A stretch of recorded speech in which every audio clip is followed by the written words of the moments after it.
வணக்கம். இப்போ பார்த்தீங்கன்னா, இந்த மண்பானை குடிநீரில் நாங்கள் வெட்டி வேரை பயன்படுத்தியிருக்கிறோம். ஏன்னா, ஒரு 2, 3 நாளாகவே வெயிலுடைய தாக்கம் கொஞ்சம் அதிகமாக இருக்கனால எங்களுக்கு கொஞ்சம் குளிர்ச்சி கூடுதலாக தேவைப்படுது. அதுக்காக நம்ம வெட்டி வேரை பயன்படுத்தியிருக்கிறோம். இந்த வாசனையோட அந்த குடிநீர் வந்து ரொம்ப சிறப்பாக இருக்குதுங்க. சிலர் வந்துட்டு மூலிகை முடிச்சு இப்படி பயன்படுத்துங்க, அப்படி பயன்படுத்துங்கன்னு நிறைய ஃபார்முலாஸ்லாம் கொடுக்குறாங்க. ஏகப்பட்ட மூலிகைகளை அதில் பயன்படுத்த சொல்லி சொல்கிறாங்க. என்னுடைய தனிப்பட்ட கருத்து என்னன்னு பார்த்தீங்கன்னா, இப்போ மூலிகை முடிச்சு நீங்கள் பயன்படுத்தும் போகும்போது கால சூழல்களுக்கு ஏற்றவாறு அதே மாதிரி வீட்டில் இருக்கவங்களுக்கு வந்துட்டு என்ன மாதிரி இப்போ உடம்பு பிரச்சனை இருக்குது, அவங்களுக்கு எந்த மாதிரி குடிநீர் கொடுத்தோம்னா அது வந்து சிறப்பாக பொருந்தும் அப்படிங்கெல்லாம் தேர்வு செஞ்சுட்டு தாங்க மூலிகையை நம்ம பயன்படுத்தணும். இப்போ உதாரணத்துக்கு இப்போ வெயில் காலமாக இருக்குது, ஒரு சீரக நீர், அதாவது சீரகத்தை போட்டு ஊறல் நீராக போட்டு குடிக்கிறது.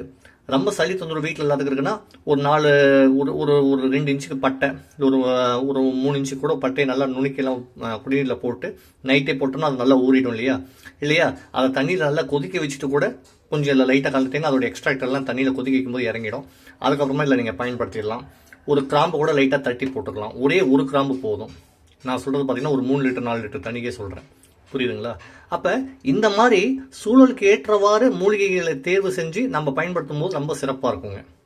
தேவையில்லாமல் அதிகப்படியான மூலிகைகளும் நம்மளுக்கு அங்கே அவசியம் இருக்காது. உங்களுக்கு உடம்புக்கு என்ன மாதிரி குடிநீர் தேவையோ அதுக்கேற்ற மாதிரி உங்களுக்கு கிடைச்சிரும். இது என்னுடைய தனிப்பட்ட கருத்து. இந்த மாதிரி நீங்கள் பயன்படுத்தி பாருங்கள், ரொம்ப சிறப்பாக இருக்கும். நன்றி.